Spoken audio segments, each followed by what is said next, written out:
নমস্কার বন্ধুরা, সুলেখা রান্নাঘরেতে শোল মাছ তো অনেকে অনেক কিছু করে খেয়েছো। শোল মাছের লাল লাল ঝোল করে দেখাচ্ছি কিভাবে করছি, অল্প মশলায় আপনাদের সাথে শেয়ার করছি। তা চলুন, মাছটাকে প্রথম আমি ধুয়ে পরিষ্কার করে নিচ্ছি। ওটাকে কাটা দেখাতে পারলাম না, মাথা লেজায় রেখে দিয়েছি। প্রথম সর্ষে তেল দেব অল্প করে, তারপরে দেবো নুন, দেবো হলুদ, একটু লঙ্কার গুঁড়ো দিয়ে মাখালে। মাছটাকে মাখানো হয়ে গেছে, দেখো একটু 10 মিনিট রেখে দেবো। কড়াইটা বসিয়ে দিলাম, দিয়ে রান্নাটা শুরু করছি। ও সর্ষের তেল, কড়াইটা গরম হয়ে গেছে। এদিকে তেলটা গরম হয়ে গেছে, আমি দিচ্ছি মাছটা দিয়ে দিলাম।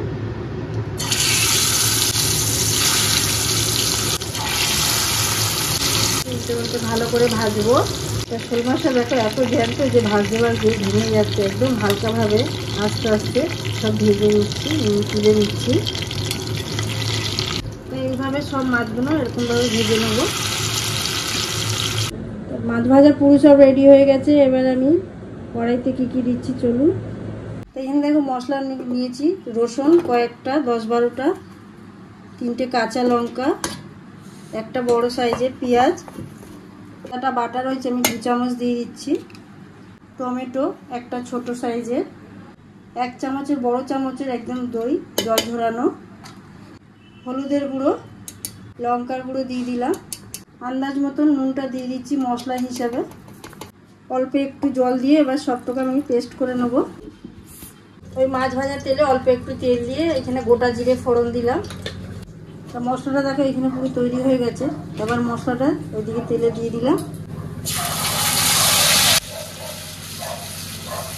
মশলাটাকে ভালো করে কষবো। দেখো মশলাটা দেখো এরকম এইভাবে কষাতে কষাতে দেখো এবারে আমি গ্যাসটাকে সিমে রেখে দিচ্ছি। দিয়ে আস্তে করে তেল বেরোলে বোঝা যাবে যে মশলাটা হয়ে গেছে তৈরি।